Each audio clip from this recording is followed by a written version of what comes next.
Prohibition is the act of prohibiting the manufacturing, storage in barrels, bottles, transportation, and sale of alcohol, including alcoholic beverages. The term can also apply to periods in the histories of countries during which the prohibition of alcohol was enforced. The earliest records of prohibition of alcohol date to the Xia dynasty, 2070 BC to 1600 BC in China. It could only be bartered by barley. I thought I banged her. If a beer seller do not receive barley as the price for beer, but if she receive money or make the beer...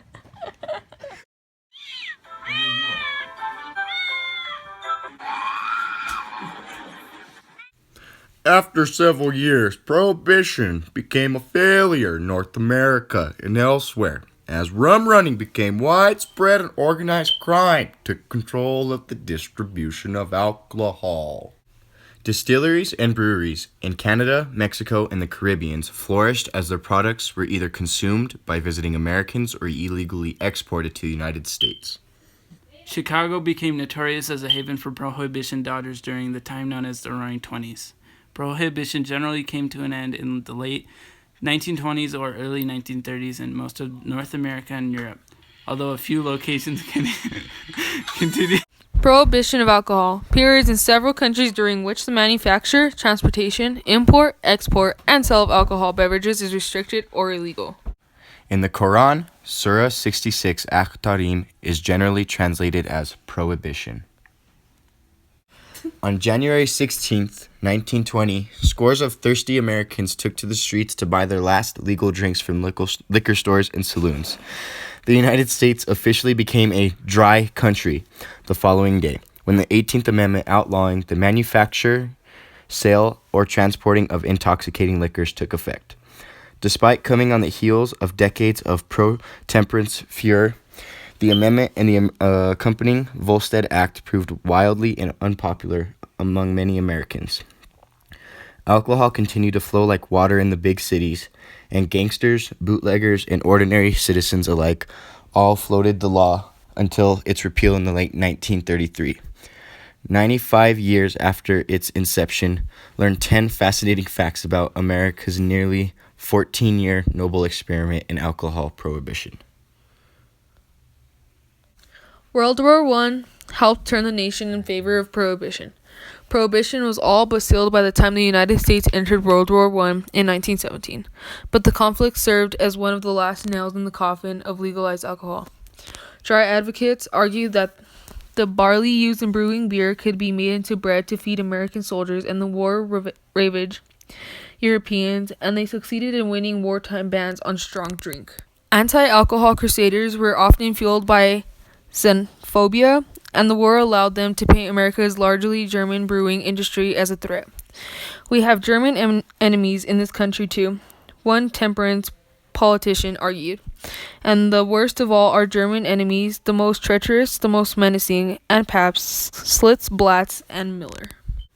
It wasn't illegal to drink alcohol during Prohibition. The 18th Amendment only forbade the manufacture, sale, and transportation of intoxicating liquors, not their consumption.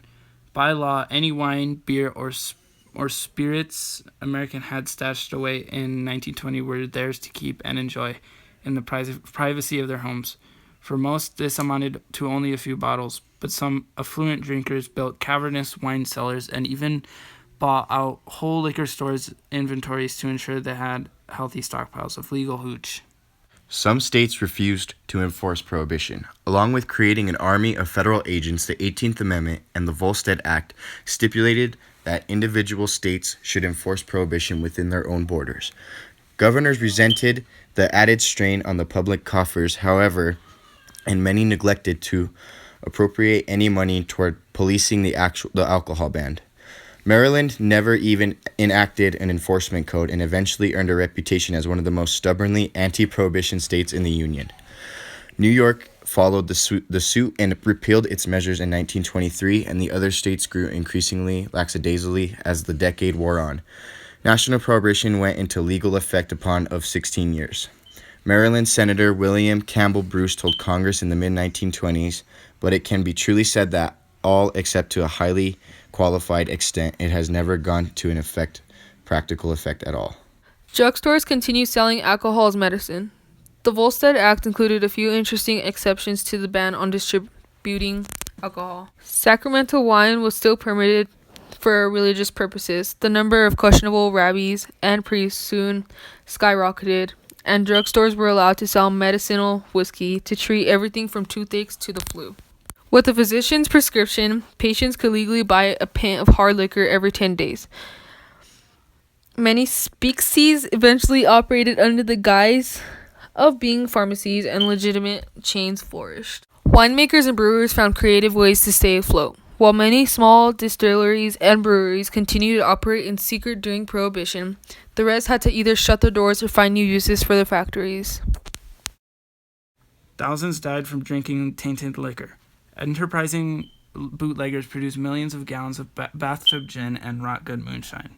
During Prohibition, the illicit hooch had a famously foul taste, and those desperate enough to drink it also ran the risk of being struck blind or even poisoned. The most deadly tinctures contained industrial alcohol originally made for use in fuels and medical supplies. The federal government had required companies to denature industrial alcohol to make it drinkable as early as 1906. But during Prohibition, it ordered them to add quinine, methyl alcohol, and other toxic chemicals as further deterrent. Coupled with the other low-quality products on offer from bootleggers, this tainted booze may have killed more than 10,000 people before the repeal of the 18th Amendment. Holy shit. The Great Depression helped fuel calls for a repeal. By the late 1920s, Americans were spending more money than ever on black market booze. New York City boasted more than 30,000 speakeasies, and Detroit's alcohol trade was second only in the auto industry in its contribution to the economy. With the country bogged down by the Great Depression, anti-prohibition activists argued that potential savings in tax revenue from alcohol were too precious to ignore. The public agreed. After Franklin D. Roosevelt called for a repeal during the 1932 presidential campaign, he won the election on a landslide. Prohibition was dead a year later when a majority of states ratified the 21st Amendment, repealing the 18th. In New Orleans, the decision was honored within 20 minutes of celebratory cannon fire. Roosevelt supposedly marked the occasion by downing a dirty martini.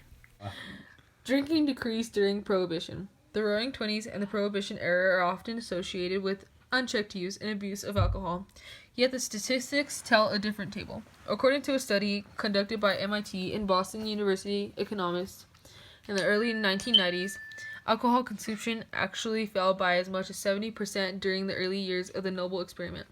The levels jumped significantly in the late 1920s as support for the law waned, but they remained 30% lower than their prohibition levels for several years after the passage of the 21st Amendment. It continues in some parts of the country to this day. Even after the repeal of Prohibition, some states maintain a ban on alcohol within their own borders. Kansas and Oklahoma remained dry until 1948 and 1959, respectively, and Mississippi remained alcohol-free until 1966, a full 33 years after the passage of the 21st Amendment. To this day, 10 states still contain counties where alcohol sales are prohibited outright. In 1919, the 18th Amendment was passed, clearing the way for 13 years of folly that was Prohibition. The Noble experiment lasted from 1920 to 1933. During this time, it was illegal to sell alcohol, so people completely stopped drinking. Yeah, right. They actually drink more than ever, even though the cocktails weren't exactly top-notch. Barkeeps had limited access to good booze, so they used sweeteners and juices to cover up the taste of the rough hooch.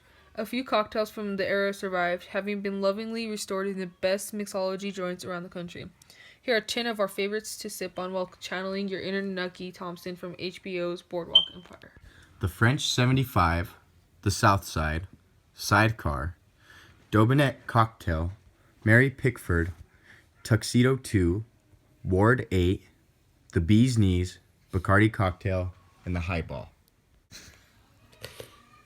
What hairline, Tyler? My ass hairline or what?